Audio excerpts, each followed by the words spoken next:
Last video, we looked at some objections to Anselm's ontological argument.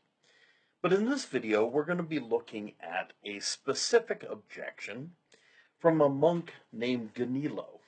Now, why would a monk be objecting to this argument? Well, of course, he's not objecting to the conclusion, but that doesn't mean he might not have reason to object to the argument.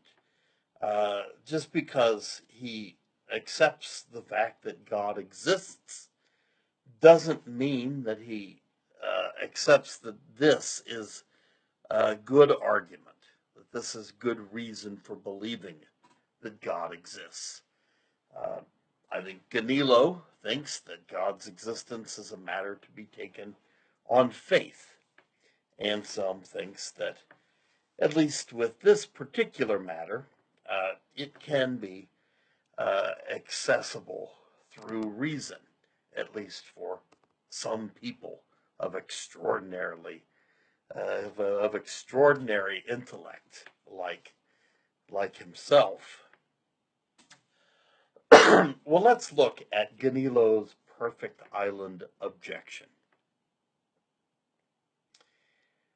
Gaunilo starts by saying, look, we've all heard tale of this fantastical, perfect island. Now, maybe such legends aren't as popular today, but we could all conceive of such a thing. Just a beautiful, perfect, idyllic island. And so we've all heard tale of such a thing, and but we know that this is mere fantasy, that it doesn't exist. The perfect island doesn't exist. Nevertheless, Gaunilo thinks we can use the exact same reasoning in the ontological argument to prove that the perfect island does exist. And if you can use the exact same reasoning to prove that something that doesn't exist does exist, well, you've got a problem. We'll talk more about this in a second.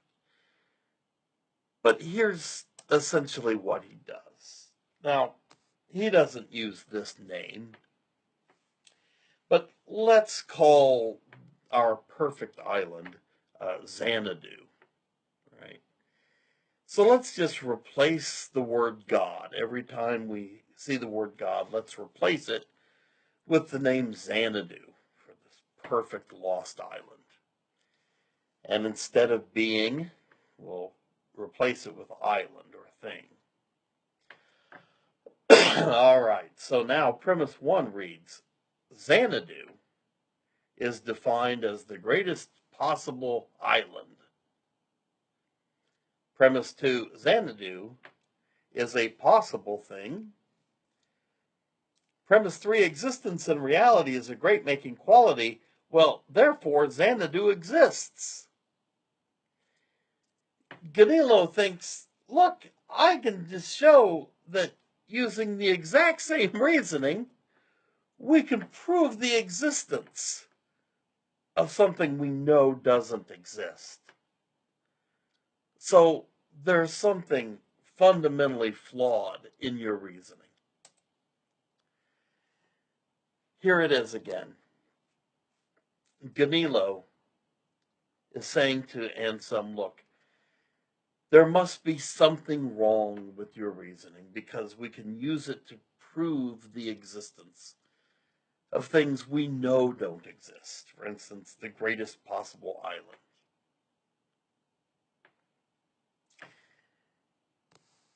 The way that Gaunilo has argued here is really interesting and really clever. He's used a logical device called a reductio ad absurdum, a reduction to the absurd. We use this all the time. my father taught me to reason via reductio ad absurdum when I was about 4 years old. Here was one of my very first theories. I've been coming up with theories all my life. So when I was about 4 years old, I had learned that the world is always spinning. The earth is always spinning.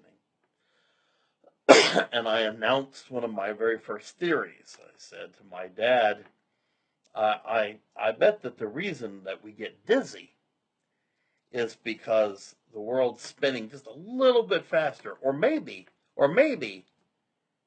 even just slowing down a little bit. I thought I was really smart there. I noticed, I was on like the playground rides and stuff. If I just slowed down a little bit, I'd get a little bit dizzy too. So any is speed up or slow down. And I said, so I think that's why we get dizzy. And my dad could have just said, "That's dumb, shut up." But he didn't. Instead, he said, "Well, that's a very interesting theory. But if that were true, wouldn't everybody get dizzy at the same time?" And of course, I had to admit to myself, yes, that would be the implication. I don't know that my dad, who is not a logician, not a philosopher by trade, I don't know that my dad knew he was teaching me reductio ad absurdum when I was 4 years old, but he did, and he through his patience maybe taught me to be a good critical thinker from a young age. Well, I think this is a really good and really interesting response that Gaunilo makes to Anselm.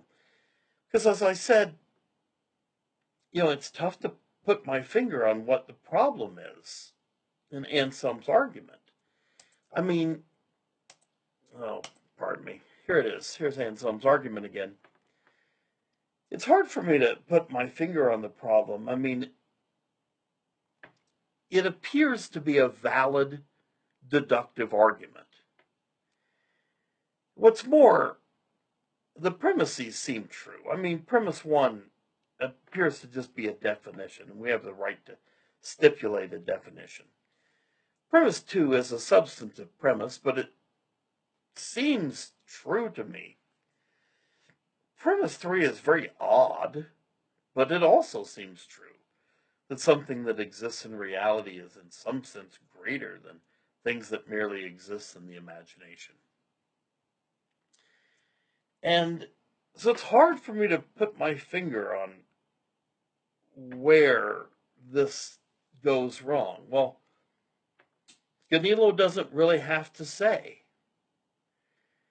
He is able to attack the argument via reductio ad absurdum and say, well, look, there must be something wrong with the reasoning, because if we can use the same reasoning to show that something that doesn't exist does exist, then we got a problem.